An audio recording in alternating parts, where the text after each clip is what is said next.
Assalamualaikum warahmatullahi wabarakatuh. Nama saya Deviana Rahmalia Putri dari kelas 12 IPA 1. Saya ingin menjelaskan materi tentang perkembangan ilmu pengetahuan dan teknologi bangsa Indonesia pada era kemerdekaan. Yang pertama ada revolusi hijau.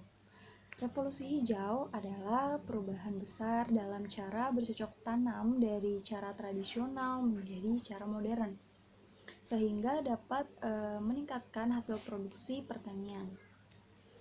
Revolusi hijau sendiri disponsori oleh Rockefeller Foundation, Norman Borlaug, dan ahli agronomi Amerika. Menemukan varietas gandum yang unggul cocok dengan kondisi alam di Meksiko. Lalu berkat penemuannya ini, Norman Borlaug dijuluki sebagai Bapak Revolusi Hijau. Lalu bagaimana si revolusi hijau di Indonesia? Pada masa pemerintahan Orde Baru, gerakan revolusi hijau ini digiatkan kembali dengan adanya program Pancausaha Tani.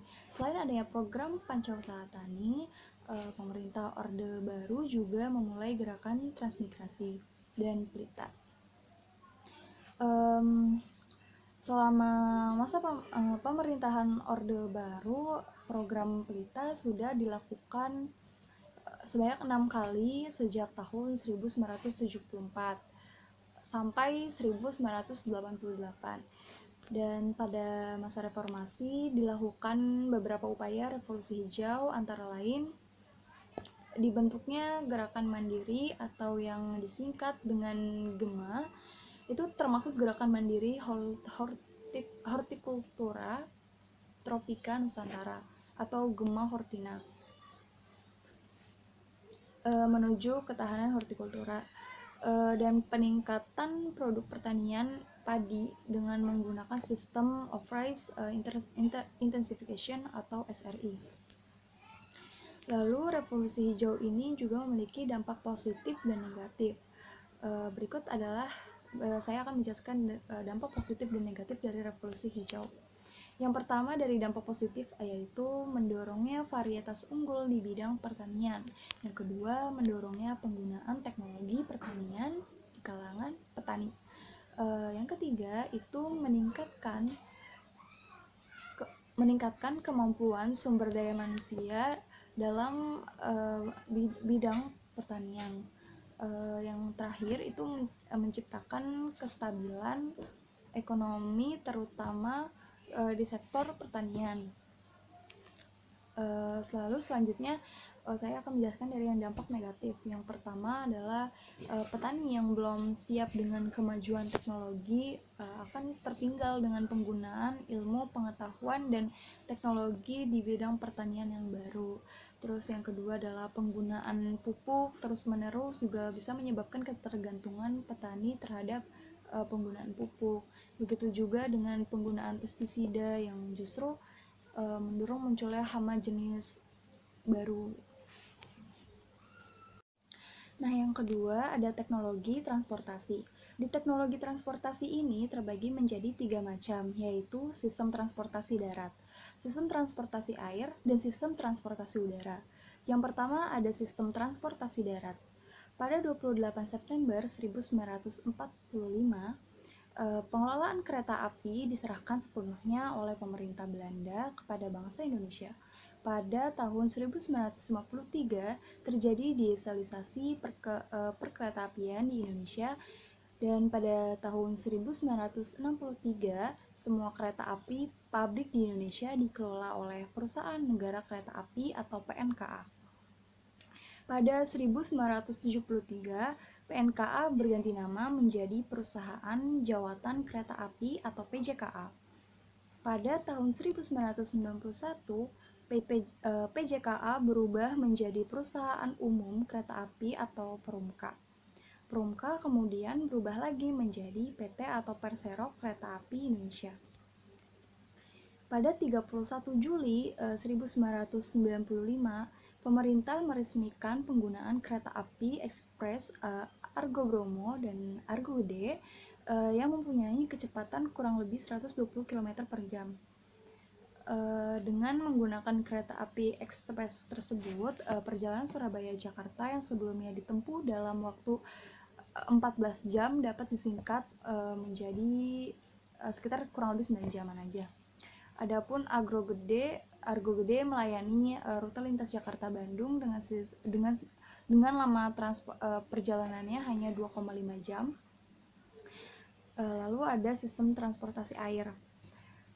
Pada awalnya dimonopoli oleh KPM, yaitu Koninklijke Vaartvaart Maatschappij, maskapai pelayaran Belanda, untuk menyaingi KPM.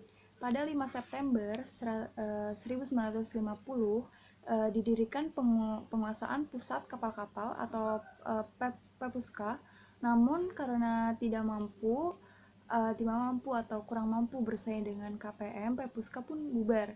Dan pada tanggal 28 April 1952 pemerintah mendirikan Pelayaran Nasional Indonesia atau PELNI. Pada masa Orde Baru selama Pelita 5, pemerintah berupaya membangun sarana transportasi laut. Lalu ada sistem transportasi udara. Pada masa Hindia Belanda dipegang oleh perusahaan Belanda KNILM. Pada 1949 KLM menyerahkan pelaksanaan penerbangan ke Garuda Indonesia. Garuda Indonesia mulai melayani penerbangan dengan bendera Indonesia Airways pada tanggal 26 Januari tahun 1949. Pesawat yang digunakan adalah pesawat DC-3 yang bernama Seulawa RI-001. Pesawat ini dibeli dari hasil patungan oleh masyarakat Aceh. Pesawat ini juga menjadi bukti nasionalisme bangsa Indonesia, khususnya masyarakat Aceh. Perkembangan perusahaan penerbangan dimulai pada tahun 1970-an. Selain Garuda, muncul perusahaan penerbangan lain seperti Merpati, Sempati, Mandala, dan juga Prita. Pada 1990-an, pesawat modern seperti Boeing 737 dan 747, Fokker 28 dan 100, DC-10 dan MD-11, serta Airbus mulai beroperasi. Nah, yang ketiga ada teknologi kedirgantaraan. Ada 2 jenis satelit, yaitu satelit alam dan satelit buatan. Pada tanggal 8 Juli 1976, dengan menggunakan roket Amerika Serikat Hughes HS-333 yang diluncurkan dari Kennedy Space Center, Tanjung Canaveral, satelit pertama milik Indonesia, yaitu satelit Palapa A1 milik Perumtel, sekarang disebutnya Telkom, berhasil mengorbit. Total ada 13 satelit milik Indonesia yang diluncurkan sejak pertama kali satelit Indonesia mengorbit pada 1976.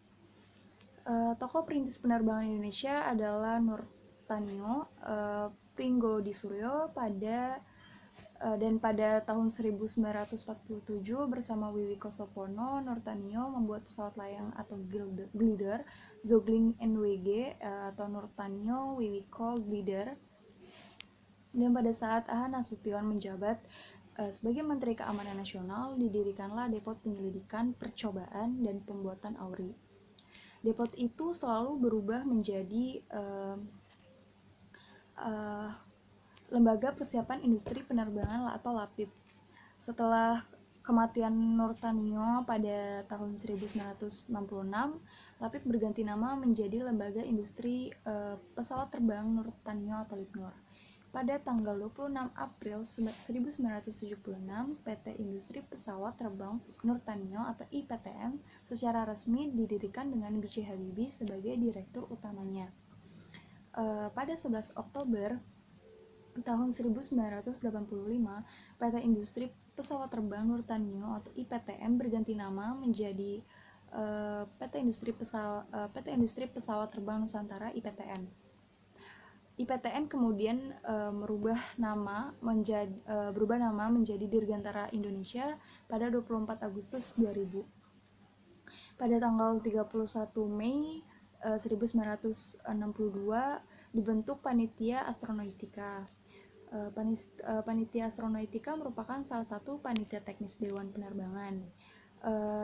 Dalam kegiatan tersebut lahirlah proyek proyek Litbang Roket Ilmiah dan Militer awal yang disebut juga Prima. Afiliasi AURI dan ITB pada tanggal 22 September 1962. Pada 27 November 1963, berdasarkan Surat Keputusan Presiden nomor 236 tentang formasi pembentukan LAPAN, pemerintah mendirikan Lembaga Penerbangan dan Antariksa Nasional atau LAPAN. LAPAN sendiri merupakan lembaga pemerintahan non-kementerian. Pasca pengakuan kedaulatan Republik Indonesia tahun 1949, pemerintah Indonesia kemudian membentuk Dewan dan Direktorium Pengukuran dan Penggambaran Peta. Pada tanggal 2 September 1965, badan ini kemudian dibubarkan dan digantikan oleh Komando Survei dan Pemetaan Nasional atau Konsurtanal, dan Dewan Survei dan Pemetaan Nasional disebut Desurtanal.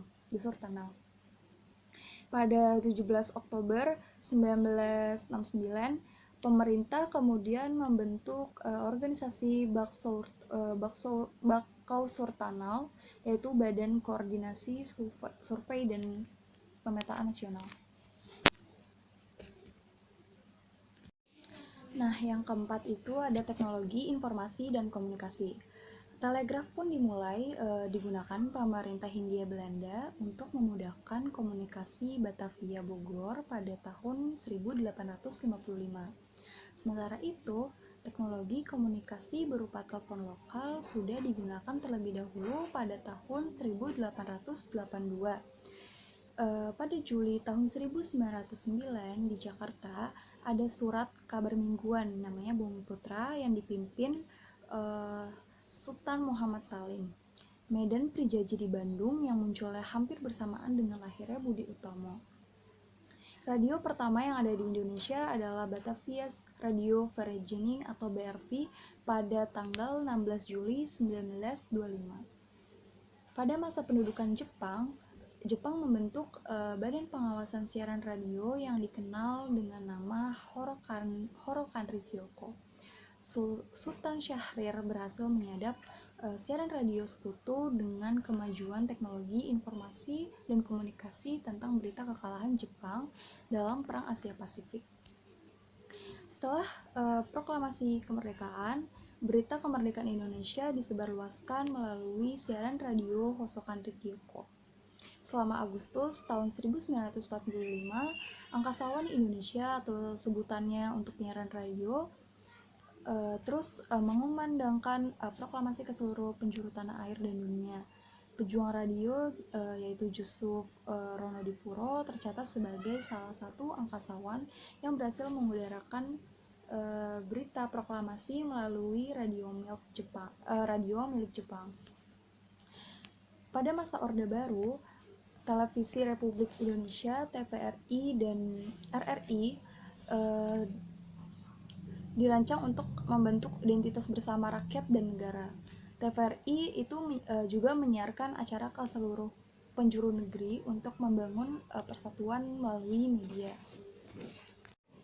Nah, yang kelima ada teknologi, arsitektur, dan konstruksi.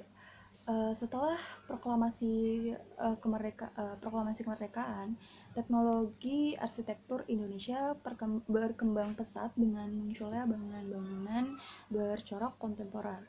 Peran tokoh-tokoh Indonesia dalam menentukan rancang bangun arsitektur di Indonesia semakin terlihat, diantaranya Presiden Soekarno, Frederick Silaban, Sujudi, Han Awal, Sediatomo, dan Cokorda Raka Sukawati. Presiden Soekarno sendiri menyumbangkan ide-ide arsitekturnya dalam bangunan-bangunan yang masih dapat kita lihat seperti Stadion Utama Gelora Bung Karno, terus Hotel Indonesia, Gedung Planetarium, Wisma Nusantara, dan Gedung Sarinah. Sedangkan Friedrich Silaban dikenal sebagai perancang bangunan masjid terbesar di Asia Tenggara, yaitu Masjid Istiqlal. Arsitektur Sujudi dan Han Awal adalah perancang gedung MPR atau DPR. yang dulu tuh dikenal sebagai gedung Konevo namanya. Terus teknologi arsitektur semakin berkembang dengan ditemukannya teknologi baru dalam membangun konstruksi tata kota oleh Sudiatomo dan Djokorda Raka Sukowati. Ya, terus Sudiatomo berhasil menemukan teknologi konstruksi cakar ayam namanya. Djokorda Raka Sukowati berhasil menemukan landasan putar bebas hambatan LPBH 80 atau yang lebih dikenal dengan istilah teknologi Sosrobahu. Sekian presentasi dari saya, kurang lebihnya mohon maaf. Wassalamualaikum warahmatullahi wabarakatuh.